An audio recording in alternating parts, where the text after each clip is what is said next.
Last night's heavy rains resulted in a water rescue. Today is Friday, August 28th, and this is 570 News on the Go, brought to you in part by NorthCentralPA.com. Mostly sunny today, a high in the low 80s. A Snyder County man was killed in a one-vehicle accident early Thursday morning in Northumberland County's Jordan Township. State police say 21-year-old Bryce Schaefer of Middleburg lost control on Hooflander Road just before 6 a.m. His car hit a tree and he died at the scene.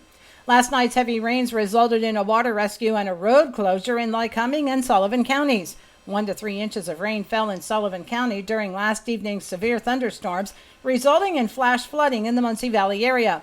Route 220 between Route 405 in Hughesville to Route 42 in Muncie Valley was closed, and emergency units were called to a water rescue in Beach Glen.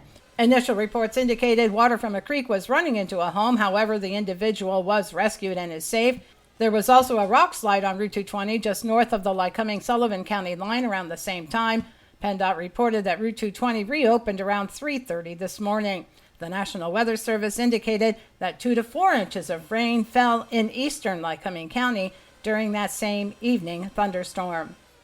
Former Penn State assistant football coach Jerry Sandusky is returning to court to once again try to overturn his conviction of the sexual abuse of young boys. The September 8th evidentiary hearing will include testimony from a victim of Sandusky who has recanted his story. To be considered for a new trial, Sandusky's legal team must meet 4 requirements and demonstrate the new evidence would have yielded a different outcome. Sandusky has asked for a new trial at least 4 times since his 2012 conviction, and every attempt has been denied. Williamsport-based Lycoming Engines is facing fines from the Federal Aviation Administration. The agency alleges the company's repair station failed to follow the manufacturer's maintenance manual on 4 Lycoming engines. The company is accused of not replacing the engine's exhaust bypass valve assemblies as required. The FAA did not say whether the maintenance violations resulted in any incidents and is proposing a $60,000 penalty.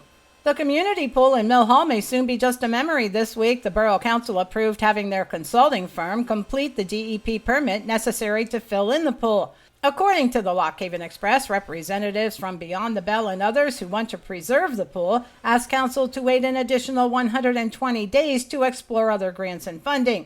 However, Council said the borough had already exhausted numerous funding avenues and had returned all donations following the decision to close the pool. Officials plan to seek community input at their September 9th meeting on potential future uses of that property.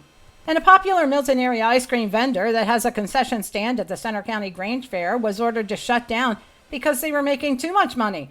According to the owners of Becky's Soft Serve, the concession manager told them they were to close for the rest of the week because he said they made their money and it was not fair to other vendors around them who claimed the ice cream stand was hurting their business.